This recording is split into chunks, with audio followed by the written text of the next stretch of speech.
Good morning, everyone, and welcome to the Delta Air Lines September quarter 2021 financial results conference call. My name is Jen, and I will be your coordinator. At this time, all participants are in a listen-only mode until we conduct a question-and-answer session following the presentation. As a reminder, today's call is being recorded. I would now like to turn the conference over to Ms. Julie Stewart, Vice President of Investor Relations. Please go ahead. Thank you, Jen. Good morning, everyone, and thanks for joining us for our September quarter 2021 earnings call. Joining us from Atlanta today are CEO Ed Bastian, our President Glen Hauenstein, our CFO Dan Janki, and Ed will open the call with an overview of Delta's performance and strategy. Glen will provide an update on the revenue environment and our brand momentum, and Dan will discuss cost, fleet, and our balance sheet. Similar to last quarter's call, we've scheduled today's call for 90 minutes to make sure we have plenty of time for questions. For analysts, we ask you please limit yourself to one question and a brief follow-up so that we can get to as many analysts as possible. After the analyst Q&A, we will move to our media questions, after which Ed will provide a brief closing statement. Today's discussion contains forward-looking statements that represent our beliefs or expectations about future events. All forward-looking statements involve risks and uncertainties that could cause the actual results to differ materially from the forward-looking statements. Some of the factors that may cause such differences are described in Delta's SEC filings. We also discuss non-GAAP financial measures, and all results exclude special items unless otherwise noted. You can find a reconciliation of our non-GAAP measures on the Investor Relations page at ir.delta.com. And with that, I'll turn the call over to Ed. Well, thank you, Julie, and good morning, everyone. Appreciate you joining us this morning. The September quarter marked another important milestone in our recovery. We achieved our first quarterly profit since the start of the pandemic with a pre-tax result of $216 million and a pre-tax margin of nearly 3%, despite still missing one-third of our revenue base compared to the same period in 2019. We saw a full return of domestic consumer travel to 2019 levels as our customers safely returned to the skies and our people delivered industry-leading operational performance through a very busy summer, once again showing why they are the best in the business. I want to thank every member of the Delta team for your hard work and dedication during a truly historic summer, where we faced the challenges of standing up our operation after such unprecedented disruption. I'd also like to recognize the Delta teams who played a central role in transporting 10,000 Afghan refugees that were evacuated from harm's way in Afghanistan over the last couple of months and delivering needed supplies. It was an amazing effort that involved everyone from Delta's flight crews to operations control, to government affairs, to our charter and fleet team. Our revenue recovery in the September quarter reached 66% of 2019 levels, progressing from 51% in the June quarter and just 25% at the start of this year. This was led by strong consumer demand, growing improvement in business and international travel, and reflected the resilience of some of our diverse revenue streams, which are already back to or higher than pre-pandemic levels. While the recovery in business travel paused in August and early September as case counts increased, demand has picked up since Labor Day. Last week was our top corporate revenue booking week since the start of the pandemic, and with the announcement that U.S. borders will open in November, bookings from Europe and Brazil to the U.S. are rapidly improving. The third quarter results reflect Delta's differentiated position in the industry and a continued focus on executing our customer-centric strategy. This strategy is rooted in providing best-in-class service to our customers, strengthening preference for our brand, and while at the same time creating a simpler, more efficient operation. At the heart of our brand promise is operational reliability. Restoring our operations safely and reliably with a strong commitment to cleanliness remains our top priority, and we're proud to be leading the industry in all key operational metrics through the summer as well as year to date. One important indicator is what we call brand perfect days, those days when we don't experience a single cancellation across our mainline and regional operations. I'm happy to report that we have delivered 116 brand perfect days in 2021, which are on par with pre-pandemic levels as our people are delivering outstanding reliability. We're delivering on our commitment not just to return our service levels to pre-pandemic performance, but to exceed those levels by the end of this year. A key component is staffing. and we have added 8,000 people to the Delta team this year. This new talent is helping us build the airline of the future, which includes a focus on improving diversity and representation across all levels of our workforce. Our culture of putting our people and our customers first is building stronger preference for the Delta brand. At its core, the Delta brand stands for connection, creating unique relationships with our customers, driving strong engagement, higher loyalty, and a sustained revenue premium to the industry. More customers are engaging with Delta than ever before, driving record downloads of our Fly Delta app and record sign-ups for our SkyMiles loyalty program. Our Delta American Express co-brand program continues to show strong resilience, with card acquisitions nearly 95% restored and card spend 115% recovered to 2019 levels. As a result, remuneration from American Express in the September quarter exceeded 2019 levels, totaling just over $1 billion in the quarter, demonstrating the durability of our brand preference as we continue to deepen our customer relationships. Our revenue premium and our customer satisfaction have not just endured, but have strengthened through the pandemic, with both above 2019 levels. These outcomes are a true validation of our customer-centric strategy and people-first approach. At the same time, we're also building a simpler, more efficient airline. As we rescale the operations and refresh our fleet, we will unlock efficiency gains while also improving our product and customer experience. Dan will speak more about our fleet strategy and cost outlook shortly. As we look ahead, it's clear that the recovery will continue to be choppy, but we see a number of encouraging trends. Restoring the remaining one-third of our revenue base is dependent on further business and international demand improvement. In the September quarter, domestic corporate volume was 40% recovered, up 10 points from the June quarter. With the spike in case counts delaying office reopenings, we did not see the progression we had expected at the start of the quarter, particularly after Labor Day. But as the variant recedes, business travel has picked up over the last month, with volumes now reaching the highest level we've seen in the recovery. In the last week, our domestic business volume was close to 50% restored. We expect continued improvement as offices reopen at the start of the new year, and we anticipate meaningful acceleration in business travel starting at that point. We hear regularly from our corporate customers that they're ready to get back to travel, see their clients face-to-face, to renew business relationships and develop new ones. That sentiment is coming through loud and clear in our most recent corporate surveys. More than 90% of our respondents mentioned that they expect travel volumes in the December quarter to either be the same or outpace September quarter. Nearly 60% of our accounts are telling us that they've already reopened their offices, with an additional 10% expected to open their offices before year end. We are also seeing improving trends internationally, spurred by the decision to lift 212F. This decision marks a critical moment in our road to international recovery, and we thank the Biden administration and our supporters in Washington for their work to reopen travel to the U.S. Thanks to this important policy change, many families are going to be reunited this holiday season for the first time in almost 2 years. Against this backdrop, we anticipate our revenue momentum to show good progress through the December quarter, finishing the months of November and December combined at a 75% recovery. This 10-point improvement from current levels is driven by offices reopening, international restrictions easing, and our expectation that consumer strength continues into the holidays. So putting the year in context, we started at only 25% of our business restored, total business for the company, and we'll end the year at 75% restored.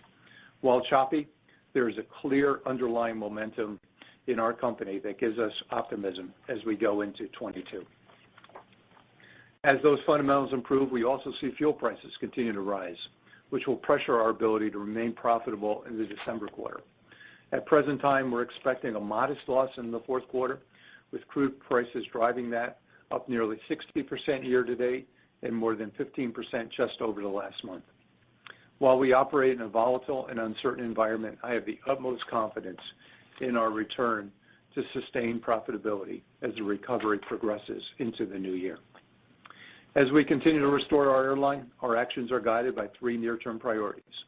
First, to deliver for our customers, providing the great service excellence they expect from Delta.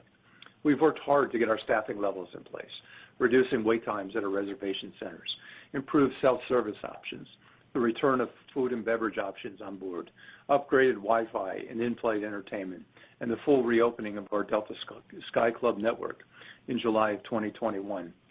We continue to deliver on the need for flexibility with policy changes and extension of medallion status and Sky Miles benefits into 2023 to give our most loyal customers more flexibility as travel resumes. Our next priority is to rescale our airline efficiently and reliably. We're remaining disciplined about how we're rebuilding our network, prioritizing operations, and matching our supply with demand. A measured approach to restoring capacity is critical to delivering for our customers and to managing through an environment of rising fuel prices. Finally, we're preparing for the future to position Delta for success in the next leg of the recovery and beyond. While restoring capacity in a measured way, we are growing share in key markets with high-value customers. We're making smart investments in our business to elevate the customer experience. That includes technology to enable efficiency and improve our digital capabilities, while accelerating construction projects in key airports like LAX, LaGuardia, and JFK. On the balance sheet, we're focused on returning to our investment-grade metrics, having experienced firsthand just how important it was to have a strong balance sheet as we entered the pandemic. We're advancing our fleet renewal and opportunistically acquiring aircraft while maintaining flexibility, driving gauge and efficiency that we expect will improve our long-term cost structure and our carbon footprint. Our commitment to being a carbon-neutral airline globally differentiates us, as we know that customers are choosing brands that they believe in, and employees are looking to work for a company that's dedicated to a sustainable future. Carbon neutrality is a fundamental part of our mission and a meaningful step that we can take right now to protect our world for generations to come. We've recently announced our commitment to work with the Science Based Targets Initiative to set a net zero 2050 target and an interim emissions intensity target for our airline operations in line with the Paris Agreement. This quarter, Delta also announced a 250 million gallon offtake agreement for sustainable aviation fuel on our road to a 10% SAF consumption level by 2030. We also announced plans to join several coalitions, including the LEAF Coalition, the World Economic Forum's Clean Skies Tomorrow, and the UN-led Race to Zero. You'll be hearing more about all of these efforts at our Capital Markets Day on December 16th in New York. The power of our purpose-driven brand, our people, and our strategy position Delta incredibly well for the future. We're building on a strong foundation to extend Delta's leadership position in the years to come and drive long-term value for all of our stakeholders, our people, our customers, our owners, and our communities where we live, work, and serve. And with that, I'll turn the call over to Glen. Well, thank you, Ed, and good morning, everyone. Generating a profit for the quarter, even with a third of our revenue still to come, is a great achievement and is another important milestone as we continue down the path of recovery. Through the last 18 months, we have stayed true to our core strengths and our commitment to the customer. From improving our position in key markets, to growing affinity with our high-value customers, to driving outperformance in premium products and diverse revenue streams, we are extending our competitive advantages. The September quarter started out strong, and consumer demand environment remained robust throughout the quarter. We had a profitable summer in Europe as vaccinated U.S. tourists were welcomed back to the continent. With the variant taking hold in early August, we saw a temporary pause in demand, especially business travel, as many companies delayed office reopening plans. Despite the variant's impact, we remained within our initial guidance range, with revenues coming in at down 33.8% versus 2019, or two-thirds restored. This represented a $1.9 billion sequential improvement in total revenue to $8.3 billion. Total unit revenue improved 17% versus the June quarter on an 11-point improvement in load factor and a 4% improvement in yield. Since Labor Day, we've seen improvement in demand, with daily cash sales growing each week.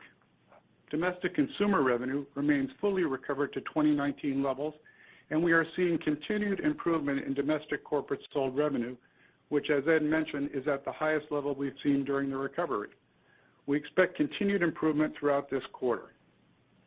On the international front, we continue to see positive trends led by Latin, with passenger revenues 84% recovered versus 2019, a 20-point sequential improvement driven by leisure traffic to beach markets. Transatlantic recovery improved by 20 points versus the June quarter to 35% recovered versus the September quarter of 2019, with corporate sales in this entity now nearly 30% restored. We are also encouraged by the administration's recent decision to lift 212F restrictions. Following the announcement, Europe point-of-sale bookings for November and December are more than 6 times what they had been pre this announcement. As we progress through the last few months of the year, we expect strong results for Thanksgiving and Christmas. The month of October is impacted by the lingering impacts of the variant, resulting in an expectation that revenue will be approximately 65% recovered. But as we move into November and December, the sunset of 212F and a higher mix of consumer traffic, we are expected to support revenue recovery of the 75% range to 2019 levels. With these monthly trends, we expect a percentage of revenue recovery in the low 70s for the December quarter. Consistent with our disciplined approach of matching capacity to the emerging demand environment, we expect our December quarter capacity to be approximately 80% of 2019 levels. Balancing the restoration of our capacity with demand remains a strategic priority for Delta and is more important than ever given the uneven recovery and the increase in fuel prices. While fuel is a near-term headwind for our results, we expect to recapture higher fuel in the medium to long run as we return to a more historical correlation between fuel prices and revenue. As we look to 22, we plan to progress our network restoration in line with demand. We have the ability to achieve 2019 capacity levels by the second half of next year. In addition to this quarter's financial results, there are several other accomplishments that we are very proud of. Our premium products continue to outperform. During the quarter, premium revenue in domestic and short-haul Latin outperformed the main cabin by approximately 10 points, as paid load factors in Comfort Plus and first-class cabins exceeded 2019 levels.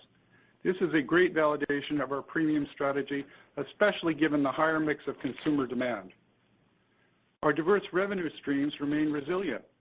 Other revenue in the quarter was 91% recovered to 2019 levels.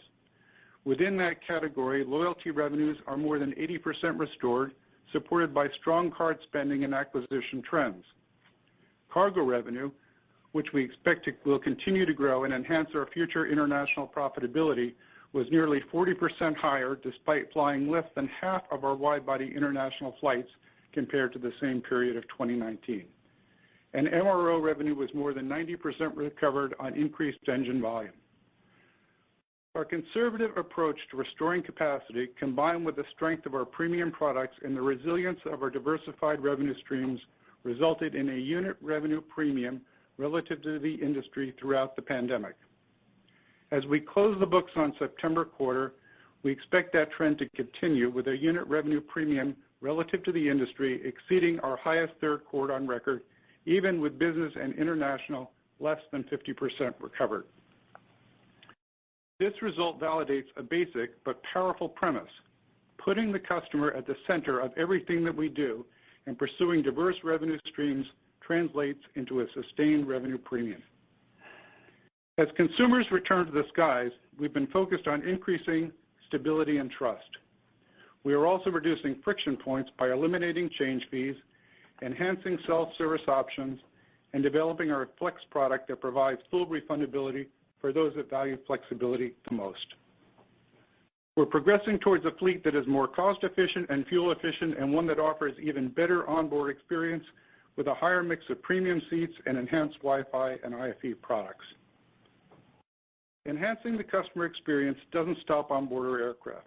It also extends to the experience on the ground. We're accelerating investments in our airports and continuing to innovate. In Atlanta, we're launching Digital ID, allowing customers to rely on facial recognition to create a seamless airport experience from check-in to boarding. And we're investing in our Sky Clubs, including two of our largest clubs in Los Angeles and LaGuardia, scheduled to open in March and April of 22. As Ed mentioned, we are seeing strong consumer engagement and growing brand preference. More customers are choosing our digital channels, which are highly effective selling and self-service platforms. For example, our Fly Delta app downloads reached a record in the September quarter, up 25% versus 2019, with monthly downloads now surpassing 1 million for the first time ever. Higher digital engagement is fueling growth in our SkyMiles program, which secured the #1 spot against all global airlines in the U.S. News ranking of all airline loyalty programs. Congratulations to our customer engagement and loyalty team on this great accomplishment. Customers are joining SkyMiles at a faster rate than the passenger recovery.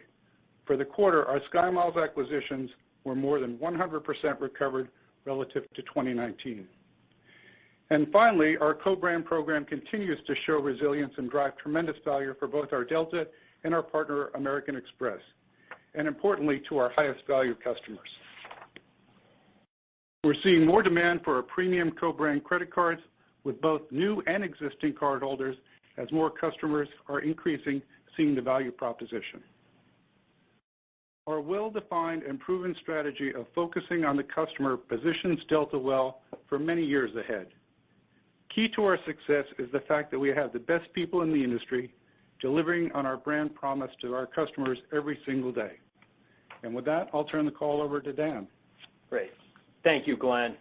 The team's world-class capability and continued commitment to delivering best-in-class service and reliabilities certainly sets the foundation for our financial success. And this quarter was no exception.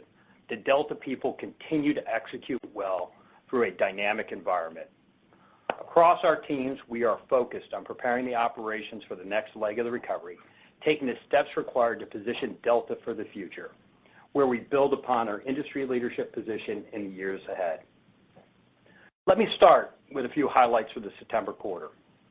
Even with the pause in the pace of recovery, we achieved our goal of profitability for the quarter with earnings per share of 30 cents, pre-tax profit of $216 million, and margin nearly 3% on revenue of $8.3 billion. Total third quarter operating expense was $7.8 billion. That was a 12% increase from second quarter, driven primarily by non-fuel costs from the continued restoration of the airline. Fuel expense, $1.5 billion, increased 5% sequentially, as lower fuel prices partly offset by 11% increase in capacity versus second quarter. Adjusted fuel price per gallon was $1.94, was 8% lower than second quarter, driven by refinery contribution versus a loss in the second quarter. We realized 4% fuel efficiency versus same period in 2019 as we continue to capture benefits of our fleet renewal. Non-fuel costs of $6.3 billion increased 14% sequentially. That was on revenue growth of 30%, driven by higher capacity, double-digit improvement in load factors. We saw a step up in cost in the quarter to support the operational performance, higher revenue, and passenger volumes while we position for further demand recovery. The impact of these costs, combined with a network that was 30% smaller, resulted in September quarter non-fuel CASM 15% higher than 2019. Now, moving to cash flow and the balance sheet.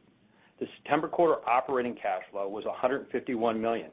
We ended September with $19.3 billion of adjusted net debt. The pause in the pace of the recovery, along with seasonality as we transitioned out of the peak summer, resulted in a sequential decline in our air traffic liability balance of $562 million to $6.4 billion. We expect the air traffic liability will begin to build as we enter 2022, as travel restrictions ease and more customers begin to make plans for the spring and summer season. Balance sheet management remains a priority as we chart our return to investment-grade metrics in the coming years. During the September quarter, we used excess cash to reduce gross debt and interest expense while rebuilding unencumbered assets and managing our debt maturity profile. This includes the execution of a $1 billion tender offer, paying cash for the majority of our aircraft, and commencing $500 million of incremental debt reduction initiatives. Over the last 12 months, we've reduced our financial obligations by $12 billion. These actions drive interest savings, fund our pension, and smooth our debt maturity profile. Now, turning to capital and fleet. We invested nearly $620 million of CapEx in the September quarter. That was below our guidance of $800 million due to timing of used aircraft delivery. Our full year 2021 gross CapEx is unchanged at $3.2 billion. On the fleet, we continue to build on our progress to transform and upgauge our fleet to be simpler and more efficient, being opportunistic while maintaining flexibility to adjust to the shape of the recovery is a priority. In 2020, we accelerated our fleet renewal with the retirement of over 200 aircraft and elimination of 2 fleet families. We also deferred deliveries worth more than $5 billion, resulting in lower planned CapEx in 2020 and 2021. To capitalize on the recovery and replace retired aircraft in a capital disciplined manner, we converted a total of 55 A321neo options to firm orders with deliveries scheduled between 2022 and 2027, and opportunistically entered into agreements to acquire 38 gently used aircraft at compelling economics, 2 of which we announced today. Our decisions are guided by a fleet strategy focused on simplification, scale within our fleet types, higher gauge, and sustainability. The simplification and revitalization of the fleet drive a permanent change in our cost structure, with benefits estimated to be around $400 million in 2021 and around $650 million in 2022. This is compared to 2019. These savings will continue to scale in future years as we take delivery of next-generation aircraft, restore flying volumes, and further simplify the fleet. With these actions, we are unlocking efficiency gains while also improving the product and customer experience.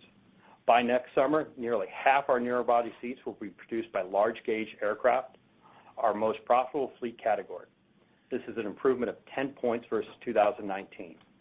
Our wide-body fleet, next-generation aircraft, will make up 25% of our fleet by next summer, a 15-point improvement versus 2019 that will drive efficiency gains, premium product enhancements, and expanded cargo capability. Now, turning to the fourth quarter, we expect a modest loss as a recent rise in fuel prices will pressure our ability to remain profitable in the current quarter. Adjusted fuel price per gallon is expected to be between $2.25 to $2.40. This represents an increase of nearly 40 cents per gallon from the September quarter as market prices have moved up sharply. Just to remind you, a 5-cent movement in fuel equates to roughly $40 million of expense.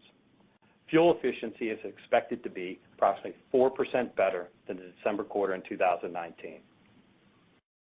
Non-fuel costs are expected to increase 2 to 4% sequentially as we incur people-related costs to prepare our operations for the acceleration in demand recovery in 2022. Non-fuel CASM is expected to be 6 to 8% higher than 2019 in the fourth quarter. When comparing to 2019, our non-fuel cost profile is impacted by the costs required to restore our operations and how we're flying our network.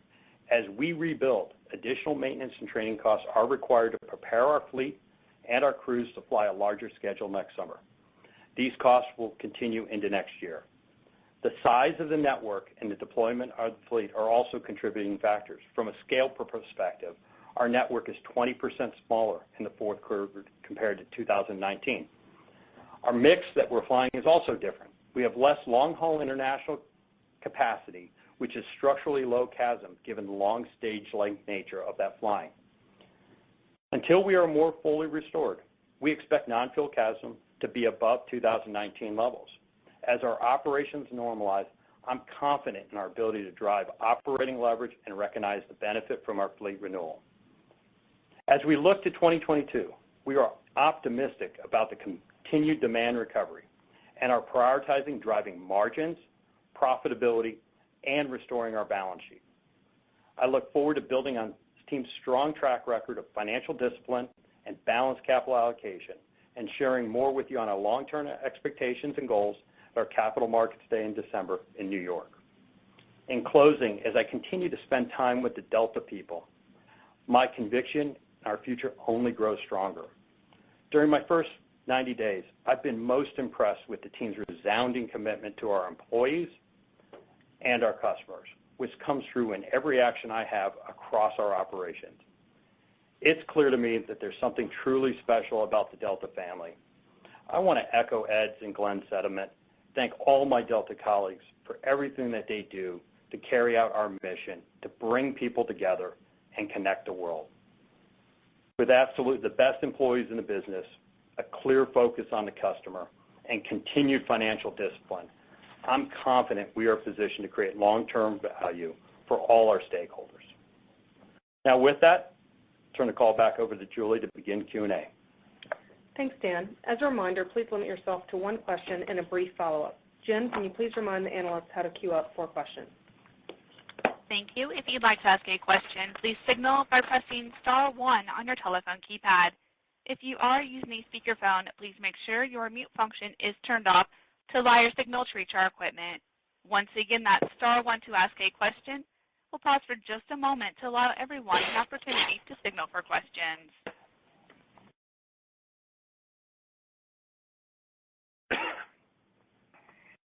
And we'll go first to Jamie Baker with J.P. Morgan.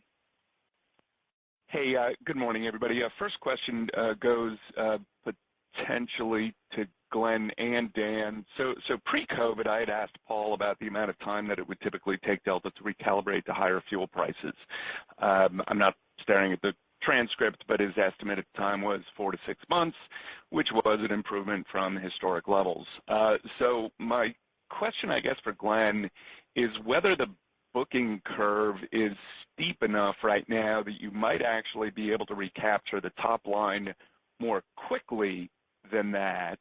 And similarly for Dan, whether there's anything we should be thinking on the cost or operations side that could accelerate the process. I'm basically just trying to understand whether 4 to 6 months is still the right estimate for us to be using. Well, I would just comment, I think we're a bit in uncharted territory here as the recovery continues. And while I think it might be difficult in the very short run, despite the fact that the booking curve has moved in a bit, that I would estimate that 4 to 6 months is about right because we believe that demand and capacity will fall back into a very good equilibrium by next spring, which would put you inside that window. Okay. All right. So no structural changes that you can identify that would greatly alter it one way or the other then? No, I think I would think that would be where we would expect it to manifest itself in the same window. Okay. And then second question, just as it relates to the international demand that you're seeing from Europe since the Biden announcement, can you say how skewed the improvement is to the European point of sale? I'm just trying to reconcile some data that we have here that largely excludes Euro point of sale, just so trying to get a feel whether it's, 70-30, 60-40, 80-20, something like that. Well, that time of year is actually the winter season has more European sales than the summer season. So we're talking probably about more of a normal split of, if that's what you're asking, 60% U.S. origin, 40% European origin. And the interesting part about this is that we have seen an uptick in both sides, not just European sales. The assumption there is that there are a lot of Europeans in the U.S. that were worried about getting back. So a very nice uptick as we get to November and December beyond the 212F being lifted. Okay, very helpful. Thank you, Glenn. We'll go next to Duane Pfennigwerth with Evercore ISI. Hey, thanks for the time. So in terms of the cost guidance, which is where we're getting a bunch of questions this morning, can you just bridge from the early September commentary that you'd miss being down, year over two by a little, and today where you see it up, 6 to 8 on a unit basis? What are the main buckets? What changed over that, call it 5-6 weeks? Let me go. What I'd say is first, number one, capacity, as we pulled down the schedule in the fourth quarter, was the driver. And then also the pace as it relates to the rebuild and preparing for demand for 2022. Those were the two factors that led to that. Okay, and then on fleet restoration, would you put some numbers to that perhaps? What is that in 2021, and what do you expect that to be in 2022? And do you have a sense for when we cross over from sort of fleet restoration investment to the benefits we were hearing about, a while ago from fleet simplification? And thanks for taking the questions. Yeah, the restoration, when you think about bringing aircraft into service, through 2021 to 22, we'll bring back into service 160 to 170 aircraft. And that's really the element that the vast majority of that rebuild is focused on, bringing those aircraft back. And then as we restore to more fully restored capacity levels to 19, that will dissipate and trail off and be transitory in nature from that perspective. Dwayne, this is Ed. If I could add a couple points on the overall cost outlook. We are committed to our long-term guide, and we'll talk more in December at the Capital Markets Day as to where we see costs going over the next couple of years. Clearly, in our business, there's a race to try to capture the available demand and standing our business back up after an unprecedented level of disruption and ensure that we are not experiencing any kind of operational limitation in our ability to get our service levels and customer expectations met. So we put the pedal down to get the staffing in place, to get our service levels back, to get the quality of performance that drives the brand premium that this company stands for. And it may take us a few extra quarters to get down to that 19 and below levels, but that's still our goal. Okay, appreciate the thoughts. Thank you. We'll go next to Brandon Oglenski with Barclays. Yeah, good morning, and thanks for taking the question. And Ed, you kind of answered it there, but I guess, Dan, is it still right to be thinking 2019 costs are the benchmark here, especially just given all the wage inflation that we're seeing across the economy? Yeah, it's certainly a clear marker for us. We believe as we restore this airline, we'll be at or better than 2019 cost levels. And so is that just literally a function of the network getting back to where you were utilizing it, pre-pandemic, especially with longer haul flying coming back? Yeah, there's certainly, as we transition through this and we restore and get through the rebuild, that will dissipate. You bring back the capacity, you get that leverage. You also get the balance between the domestic and international. And then when you think about the more structural elements, the elements related to fleet simplification start to come through, and you get those benefits related to that, both in fuel and fuel efficiency and also in our operating costs. Brandon, this is Ed. I can echo what Dan's saying. We've taken the opportunity over the last year to rebuild this airline back piece by piece, and we're learning a lot more about what we want to keep forward and retain and what parts of the business that we don't need to be retaining and some of the cost structure. And so there's efficiency, whether it's in catering, whether it's in our operational performance, literally every part, our G&A, every part of our operations.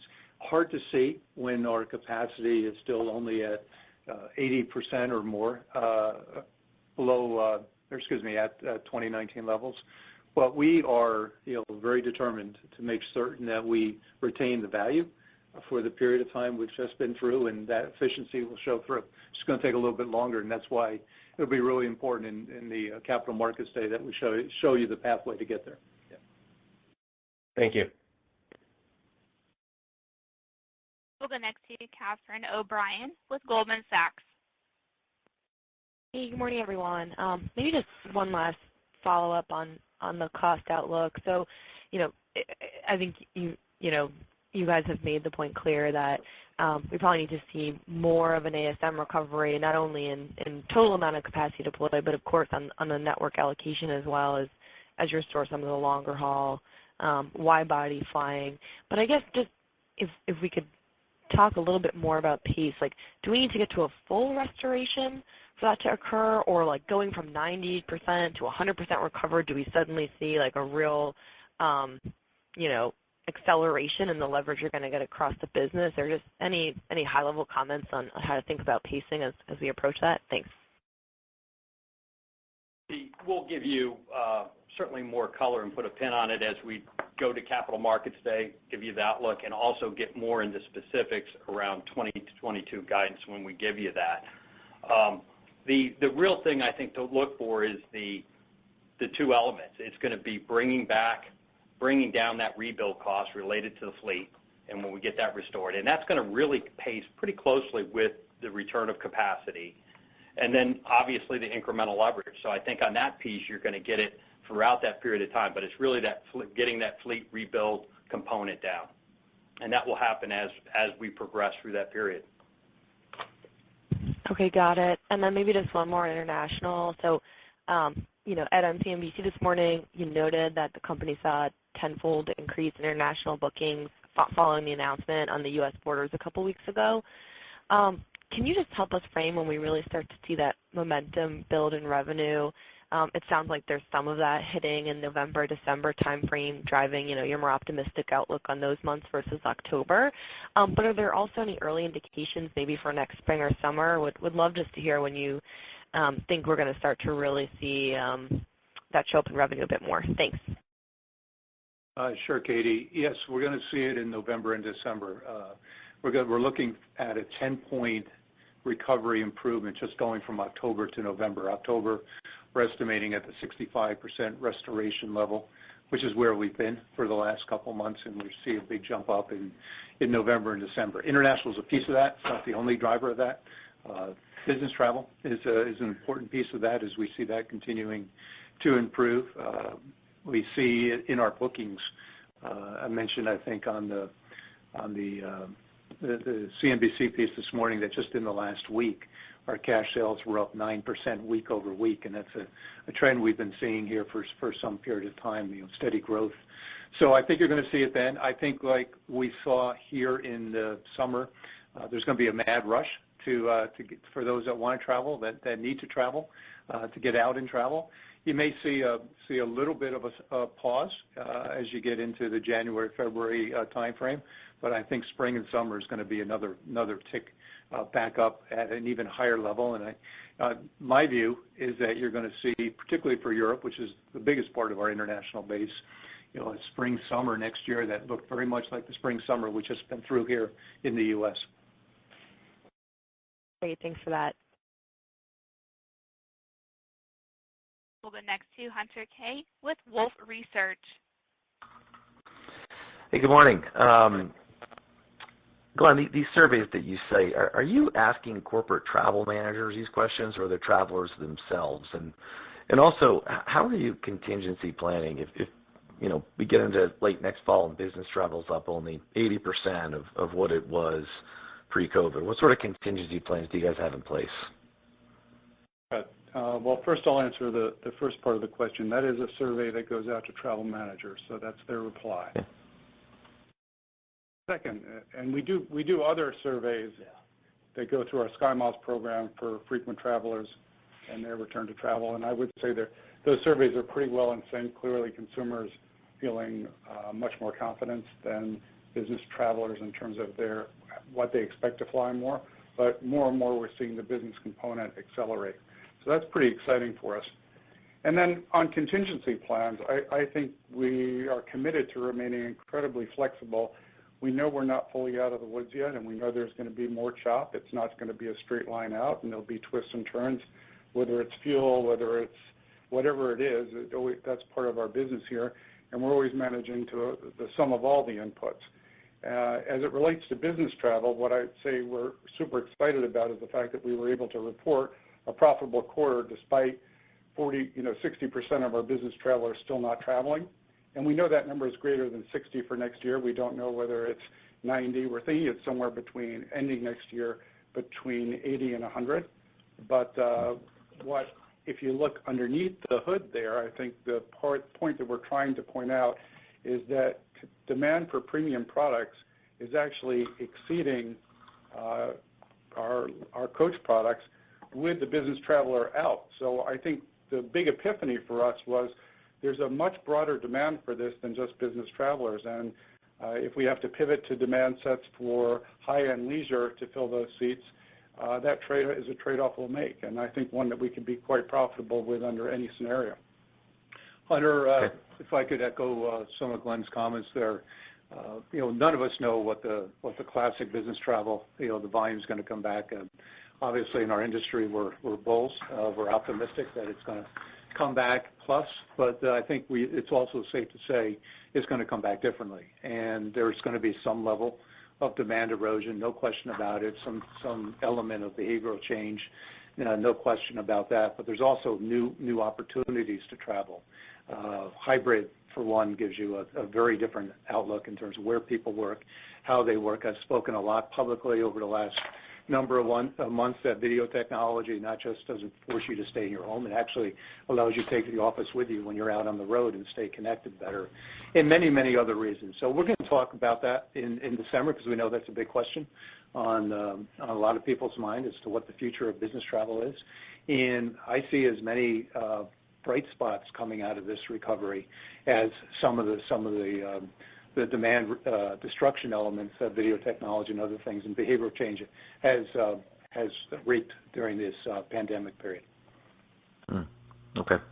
And then, I've always thought that the lack of unions wasn't so much a cost advantage for Delta, but a service advantage. Is there a way that you can maybe get a little bit more creative next year to maybe push that a little bit harder to drive some favorable chasm without sacrificing the frontline morale, if you follow me? Well, I'm not going to comment on the benefits or lack thereof of unions. We have a union. We have a great relationship with our pilots, and we have a lot of our employees that are non-union. We have great relationships and great productivity from them as well. What I would tell you about our people is that they're incredible. The reason we have the revenue premium we have is not that we're necessarily smarter than anyone else. We provide the best service, the best reliability, the best product in the sky, and it's not a cost game. It's a performance game, and it drives better revenues. It also drives more productive cost efficiencies. We've talked a lot over the last few quarters here about the need to get our staffing levels back. I mentioned this morning that we're bringing back 8,000 people, brought back 8,000 people this year. Don't forget, we had 17,000 that retired at this time a year ago. So we are getting significant flexibility and productivity from the team as we get out to the future. And our people will continue to lead the way. Okay, thank you. We'll go next to Connor Cunningham with MKM Partners. Hey, everyone. Thanks for the time. One issue I think people struggle with is just the baseline for capacity given the fluidity in the demand environment. You mentioned all the headwinds to revenue and higher fuel. I'm not asking for a number unless you want to give one, but how has the thought process changed towards first half capacity over the past couple of months? I heard, and I also heard that you made that comment about 2019 capacity being potentially being achieved in the second half. Is that your expectation right now?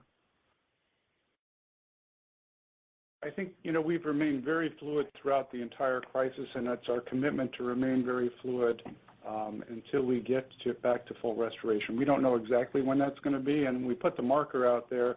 Right now, if we wanted to be bigger than we are, quite honestly, we couldn't be. We could be a little bit maybe, but not much bigger without risking operational performance issues like you've seen at some of our other carriers. So we want to stay where we're confident that we can actually fly the schedules that we put out there. We think and we talk about rebuild costs and getting people back and getting planes back.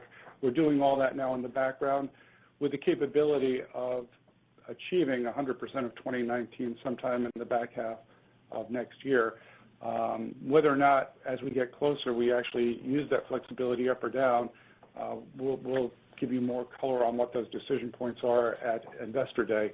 But the name of the game for us right now is maintain flexibility. And as Dan alluded to, even in the quarter we're in, we're slightly below where we thought we'd be in terms of revenue production just about 8 to 12 weeks ago. Right. Okay. Cool. And then to follow up on Hunter's question, the premium products continue to perform really well. And I guess in retrospect, it makes sense with pent-up demand and just the consumer being flush with cash. But how do you think about the premium cabin as demand starts to normalize? Do you think the changes are now like structural, or is it really just too early to tell, and it kind of depends on where the demand environment is later on down the road? We believe they're structural, and we believe that through the pandemic we've created kind of a new class of customer, which is the high-end consumer that wants these products that maybe didn't have as much access to them because they were given to the business customer earlier in the booking process. So that's one of the things we're wrestling through is does our fleet accommodate the higher levels of demand? I think, these are things we'll be discussing more with you at Investor Day, but we do think that there's a higher level of demand for those products moving forward. And, okay, thank you. Connor, I don't think it's only pent-up demand and consumers being flush with cash. Consumers are looking at travel differently, and they're looking at a lot of things differently in a post-pandemic world, and the quality of their provider, the care in which their provider takes of them. It doesn't matter whether you're an airline, you're a hotel, restaurant, whatever you are, is continuing going to drive preference and drive influence at a higher level than ever before. And we consider ourselves the premier provider of service in our country. We're going to continue to gain, hopefully an outsized part of that share going forward. Appreciate the thoughts. We'll go next to Savi Syth with Raymond James. Hey, good morning, everyone. Just a quick follow-up on Connor's question to start with. As you think about the capacity restoration, is there a difference between your narrow body and wide body fleet ability, just given the fleet changes? Well, the answer is yes, there's a difference. I don't know what the question is on the difference. What I would say, and we'll explain this a little bit more as we have our Investor Day, but where we sit today in the inefficiencies of our wide-body fleet, we are flying a significant number of wide bodies at a stage length that they weren't designed to fly. So, for example, if you fly between Atlanta and Salt Lake City today, all of our flights are flatbed, all of our flights have premium products, and all of our flights are on planes that weren't designed to go, 1,200, 1,500 miles. Not only is it driving the opportunity of not flying that long haul, but it's driving a higher cost structure in the existing domestic environment, which will normalize as those planes get retrenched. Now, if you ask why they're there because when we were in the earlier parts and we were in the cash mode, we wanted to use the planes that didn't have maintenance requirements, that had available pilots in them. So now, as we work to the rebuild, these are all part of the rebuild costs that we've got to identify and explain a little better. But this should have a double whammy impact improvement because you get better cost structure in the domestic environment and a heavier weighting to the lower cost international. And they're really two distinct components that are synergistic with each other.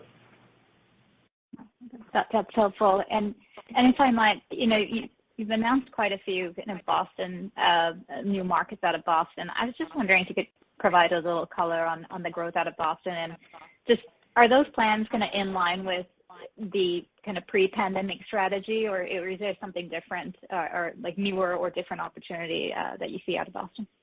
No, I think we were clear about our intentions to be Boston's preferred airline pre-pandemic. If you go back and listen to the calls then, it was something that was intent. And we saw some opportunities in the pandemic that availed themselves, and we're believing that next summer is going to be a relatively robust demand set to Europe. So we wanted to fill out some of the big demand international markets from Boston, and then some of the opportunistic markets in the pandemic for Boston business. So very happy with we have a great team in Boston. They do a phenomenal job. We have a great facility in Boston, best in class up there. And I think when you put the suite of our products and services, it really is a winning hand for Boston. Makes sense. All right. Thanks, Len. We'll go next to Chris Stathoulopoulos with Susquehanna International. Hey, good morning. Thanks for taking my question. So As we look at the second half of next year and the expectation that you can recover to 2019 capacity levels and drive the non-fuel CASM-ex below 2019, could you just help us? And again, this might be more of an investor day question, but we think about efficiency. I think you cited about $1 billion off of 2019. But if we think about efficiency, fuel initiatives, and then also the change in the network with some of these longer haul markets that you're adding, two come to mind, Athens and Tel Aviv out of Boston, just how we, could kind of put some color around those buckets as we think about your CASM-ex into the second half of next year. Thanks. Chris, this is Ed. It's way premature to be getting into 2022 CASM-ex, and I appreciate the interest level. We're going to give you that in a couple of months in December. We need to have a better handle first on how the recovery shapes in 22, and that's going to drive our plan. But I will confirm that our goal is to get at or below 2019 levels once we have our scale back and once we get the operations restored to where we want it to be. Okay, and just a follow-up, what is the timing to restart some of these international flights with the easing of, I think it's inbound from UK, EU, and a few other areas? Is it, a few weeks, or should we think about that more of as a first quarter event? Thank you. Well, on the margin, we're adding back some flights into the winter schedule, but as you know, winter is never the peak season for Europe travel. So what we're really thinking is, given the lifting of these embargoes, it's going to make for a great spring and summer season next year. And so a lot of our rebuild costs and a lot of the things we're preparing for to have our European largely intact by summer. Thank you. We'll go next to Dan McKenzie with Seaport Research. Oh, hey, thanks. Good morning, guys. I guess first question is for Dan. Referencing, some of the balance sheet investment grade commentary, big picture, I'm just wondering if, you could put a finer point on the time frame for achieving that. In the past, Delta's been able to fix its balance sheet over a 5-year period. Should we be thinking 5 years to get to that, or could you potentially get there sooner? Yeah, we're going to talk about the multi-year outlook as we talked about at Capital Markets Day. Certainly, the balance here between investing in restoration of the balance sheet are going to be key priorities. That will be multi-year, and I do think that you referenced Delta's historical track record there. They've shown real discipline if you look at over that period of 2010 through 19 of paying down debt while still building and investing in the airline. And those philosophies will be true as we think about this going forward, and that will be certainly part of our outlook of how we balance both that investing and restoring the balance sheet and the pace of that as part of Capital Markets Day. Okay, understood.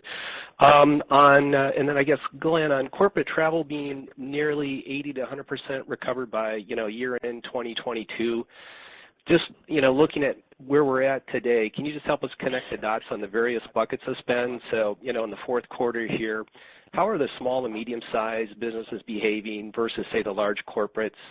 And then if you could just help us slice that a little bit differently, internationally versus domestically. So areas of corporate travel that are lagging the recovery here versus areas or segments that are, in line or doing a little bit better. Well, certainly on the positive side, the unmanaged travel for corporate, for business is running between 5 and 10 points ahead of managed corporate travel. So, the smaller, hungrier companies out there hitting the road sooner than maybe some of the bigger multinationals. And, of course, it's more heavily weighted for domestic now, but we've seen a huge uptake with the 212F restrictions being lifted. Europe was about 15% restored through second and third quarter for corporates. We've seen that double to 30% just in the last couple of weeks. So seeing a nice uptake there. as well as deep South America, which was pretty much non-existent for the long-haul South America, starting to show some signs of life. And then the laggards, of course, have been the Pacific, which is still, largely locked down. So, but we are expecting those to improve significantly as we move through here, as the vaccination rates in important places for us like Korea and Japan are now approaching between 70 and 80%. So hopefully we get some good news out of that region of the world starting in the next few months here. And that's really all the color I have at this point. Sure. Thanks for the time, you guys.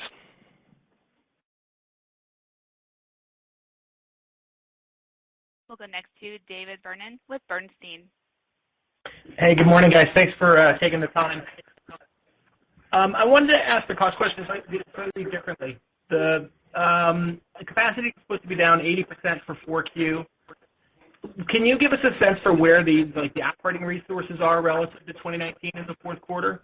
I'm just trying to think about, how many crews and pilots and stuff do we have that we're working to produce the 2019 schedule in relation to this capacity being down sort of 20% level?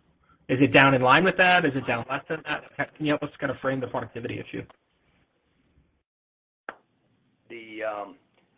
I'm not sure I fully understand the essence of the question in regards to, are you asking where the workforce is relative? Yeah, so like productive capacity, right? If you had 100 people producing 100% last year, and now you're producing 80, do you have like 85% of the resource from 2019 producing that 80? Like, I'm trying to understand the deleveraging that's happened because of the pull down of capacity. I think the way to think about it is when you think about productivity measures by group, as you restore, you're getting those productivity levels back and moving closer or beyond 2019. So that's whether it's in the airport, whether it's with catering or other types of activities, those progress as you bring that back. There's also situations where we're hiring ahead to ramp up.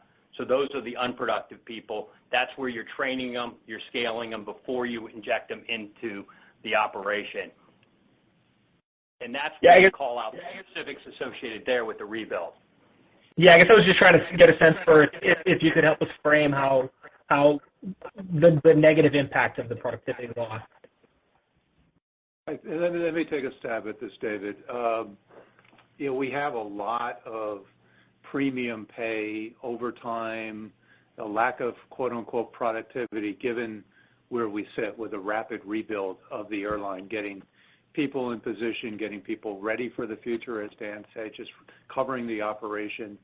And so you have not only just more people than capacity relative to where we're eventually going to end up once our business is restored, but on top of that, you've got a higher level of added costs going into the current funnel to ensure that you're delivering great service and building for the future at the same time on a reduced base of capacity. So that's a big part of it. You also have the restoration costs and maintenance and training and other elements that are another layer. And I appreciate you can't see that in the numbers broken out as clearly. But again, these are the things we're going to talk about in December at the Capital Markets Day to show you the trend line. None of us have ever been through something like this as disruptive as this, and as it builds back, I can appreciate the questions, but we see it maybe a little more clearly over a longer period of time than looking at it in the existing quarter. Well, that's helpful. Thanks. If I could squeeze one more in there, Glenn, as you think about when we should be getting back to prior period load factors, are you expecting the airline to kind of get back to that high 80s level in 22, 23? Like, how should we think about load factor recovery? Yeah, I think this summer we were running load factors that were within a couple points of 2019 levels. So I would expect by next spring and summer that the industry would be back in that zone. Great. Thanks very much, guys. Thank you. We'll go next to Mike Linenberg with Deutsche Bank. Hey, good morning, everyone. Dan, can you just walk through kind of the primary elements on the net debt going from $19 billion to $22 billion Q1 to December quarter, and I guess seasonality probably plays a role there. Well, when you think about it, there's really three components related to it. One will be you work right through the elements of free cash flow and the movements, right? It's earnings. It's ultimately the movement in working capital, which is the air traffic liability, and then it's ultimately CapEx. So you have the guidance framework as it relates to the earnings framework. CapEx, we told you, is 3.2 for the year, gross CapEx. We're $2 billion year to date, so that implies 1.2 in the fourth quarter. And then you also have the working capital movement, which is really the air traffic liability. And normally in a period of time like this, when you think about that might move in a more seasonal, traditional time in the low teens. But as we talked about throughout this call, we're not necessarily in traditional seasonal periods of time. So we would expect that to be slightly more muted than that as it relates to movement from it. But those are really the drivers there. Great, very helpful. And then just second question to Glenn. What percent of your revenue is actually tied to government contracts? I mean, I know we have CRAF and, we have, the GSA City Pair program, and then obviously you recently moved the Afghan people. And I realize maybe the revenue number is a small component. I guess when you think about some of the good press that you've gotten from some of your government services, you sort of have to weigh that as well. So sort of a multi-pronged kind of ask on that piece of your business. Thank you. Hey, Mike, this is Ed. I'll take a stab at that since I was asking the same question the other day. And you've got to look at it at a 2019 level, not necessarily at today's level, because government travel is way down, given where the federal government is largely not open. When you go to D.C., a lot of the offices, people aren't out on the road yet. But it's collectively in the hundreds of millions of dollars for Delta on an annual basis. When you consider charters, you consider all the federal workers that do travel on Delta. We have a pretty significant share of those. When you consider the U.S. mail that we carry, it's a pretty large revenue base. Very good. We'll now go to our final analyst question. And we'll go to Ravi Shanker with Morgan Stanley. Great. Thanks for putting me in. A couple of follow-ups here. The 75% recovered for November and December, I just want to understand if that's what the booking curve is telling you now, or is that a number that you are extrapolating based on the current rate of improvement? I'm just trying to understand kind of if things continue to get better here over the next 6 to 8 weeks, if you can end up with a better than 75% recovered number for November and December. Clearly, it's both. It's what we have on hand and what we expect to get. So it's the combination of those two. Okay, got it. And just to follow up on the strong mix that you're seeing in the premium cabin, you said that was structural. Kind of do you see that evidence in the surveys you're doing with people post flying? Kind of like what's the evidence of that? And B, once corporate and international fully come back, let's say this time next year, do you expect to be flying more premium seats than in 2019 if this bounce you're seeing is truly structural? Yeah, I think both of those we're intending on answering at Investor Day is to show you how we see this evolving and show you all the research behind why we're confident that more premium seats is a direction we want to head. Okay, thank you. That will wrap up the analyst portion of the call. I'll now turn it over to Tim Mapes, our Chief Marketing and Communications Officer, to start the media questions. Well, good morning, everybody. Thank you to each of the members of the media who are gathered here today. We have about 20 minutes to wrap these. If we could just remind you one question and a quick follow-up. We'll try to cover as many of these as we can. And Jen, if you could remind everyone how to access their question. Yes, thank you. If you'd like to ask a question, please signal by pressing *1 on your telephone keypad. And once again, if you are on speakerphone, please make sure your mute function is turned off to allow your signal to reach our equipment. Once again, *1 to ask a question.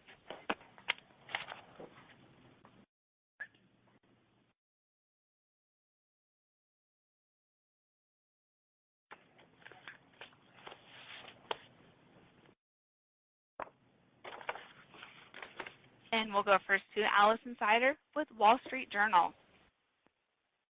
Hi, thanks so much.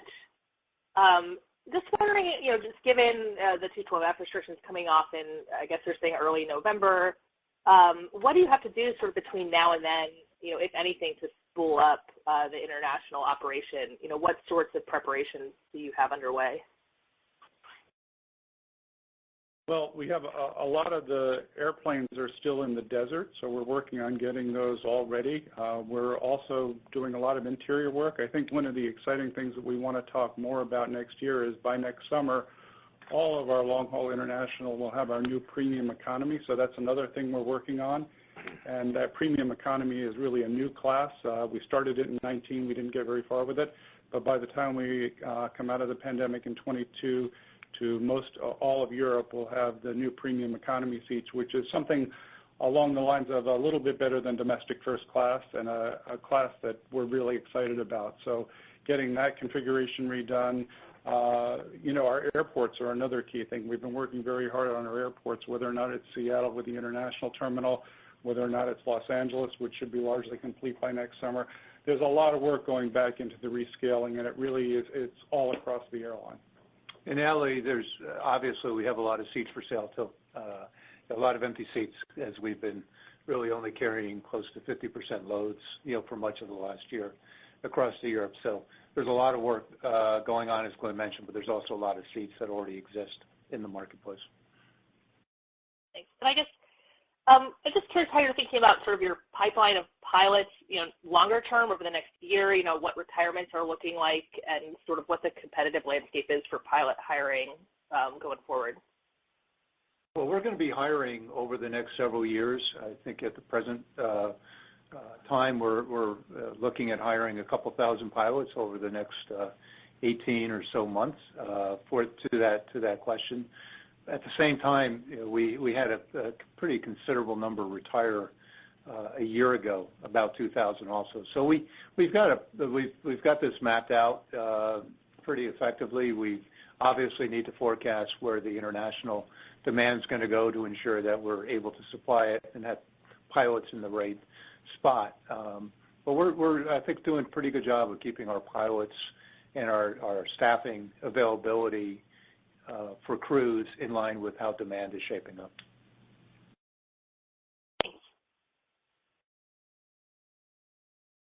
We'll go next to Leslie Josephs with CNBC. Hi, good morning, everyone. Just two quick things. On your hiring, are you seeing lower average salaries now, and do you expect that to continue compared with 2019 as you ramp up? And then on the paid premium cabin, what are those paid load factors, and was September a record, and where are things trending now? I'll handle the first, and Glenn can handle the second question, Leslie. On overall labor costs, yes, we're getting a nice juniority benefit as we bring in a whole new generation of employees at essentially every level of the company. We had close to 20,000 people retire a year ago, so the top end of our most experienced, many of our most experienced employees have chosen to retire, and that's opened up opportunities for younger people. So there is a benefit to that. We have not changed our hiring wage scales in order to bring people in. We're able to bring people in at our current scales and not having any issue locating great talent. And as it relates to the premium seats, we're selling 10 points higher than we did pre-pandemic, and we always run relatively full in terms of sat load factor, but a lot of those are complimentary upgrades. But what we're seeing is people are willing to pay us for those seats, and that's why we want to create more over time.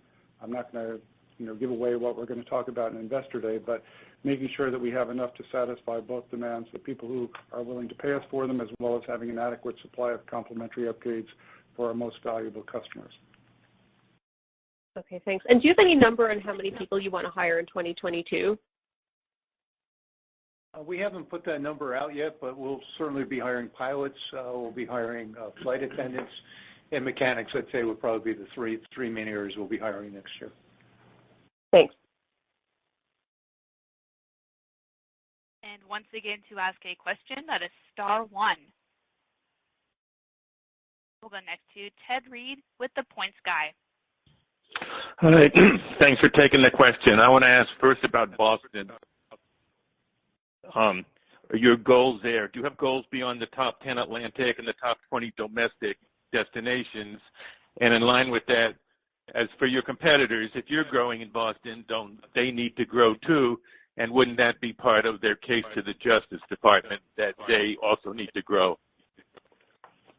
Well, Ted, I think you know us well enough to know we're not going to comment on what we think our competitors should or could do.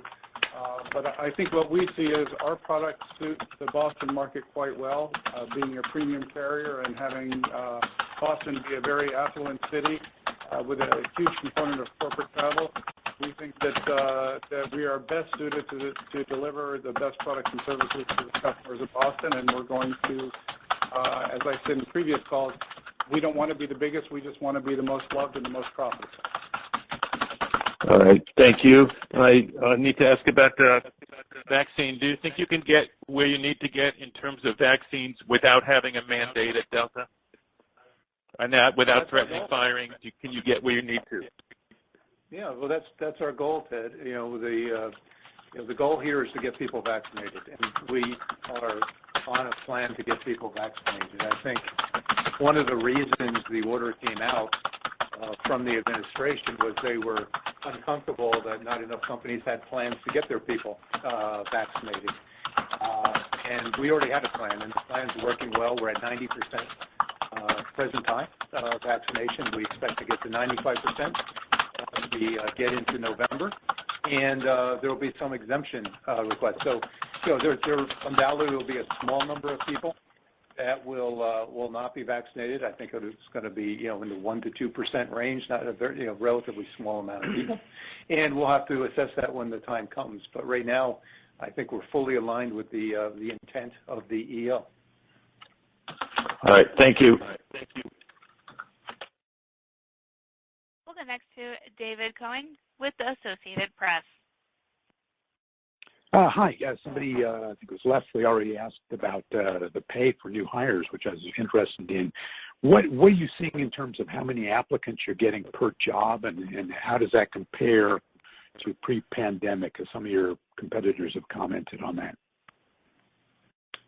Hey, Dave. We're getting great interest in new hires coming to Delta. The flight attendants, as an illustration, we just opened up 3,000 new jobs for flight attendants. We had, I think, 35,000 to 40,000 applicants. We had to turn off the application portal within a week because we had so many applicants coming in for those opportunities. So we're not having issues in terms of attracting great talent. I'd say the rate of interest is comparable. Obviously, it depends on work category. Some jobs are more technical, and we're having to go deeper into some pools to locate talent. But broadly speaking, we're doing a great job bringing people to the company. Well, that's what I was also interested in. And for some of those deep technical jobs, for example, you're not having to raise pay to attract people in this labor market? We're not. Okay. Thank you very much. Thanks, Dave. Jen, we have time for one final question, please. Then we turn it over to Ed for closing comments. We'll go to Robert Silk with Travel Weekly. Yeah, hi. Thanks for taking my question. I'm wondering if you all have received any. The government hasn't yet said what's the date for the reopening of Europe and these other countries, Brazil, so forth. Have you gotten any sort of guidance on that? How important is it to get that specificity soon? Well, I think we have a lot of intelligence on that, and it varies by country and it varies by region. So we're monitoring that very closely, and that's clearly a key component to getting international business travel back. But, what I would say is that when people are able to travel, even with tighter protocols such as testing and, documentation requirements, we are seeing significant uptakes in corporate travel. And I point to Europe, which is not yet reopened, yet our corporate bookings have doubled since the announcement of reopening. And we'll see exactly how that plays out as Europe does reopen in early November. how much further recovery we see there. But very encouraging. People want to travel. And as soon as they're capable of traveling and they have some certainty around it, I think we've seen it doesn't matter whether it's business or leisure, they want to get out and travel. To be more specific here, I think we don't have an exact date as to when the 212F is lifted yet. No, right. It's early November. Okay. Is it important to get that soon? It's important to get the date, absolutely. We've been asking every day. Thank you. With that, we'll turn it over to Ed for final comments. Well, I want to thank everyone for joining us this morning. A lot of questions, a lot of good questions, and we look forward to taking you through our longer-term strategy as we get into Capital Markets Day in December and outline for you where we're taking this company and this brand, and I think it's a very exciting future. I also want to thank the people of Delta for the great work and the spirit of service in terms of how you took care of customers and each other over the course of a very, very challenging summer. Our team is truly the Delta difference, and we continue to be inspired by the accomplishments of the entire Delta team in this environment. So thanks to everyone for joining us today. We look forward to seeing you in New York at the New York Stock Exchange on December the 16th. That concludes today's conference. Thank you for your participation today.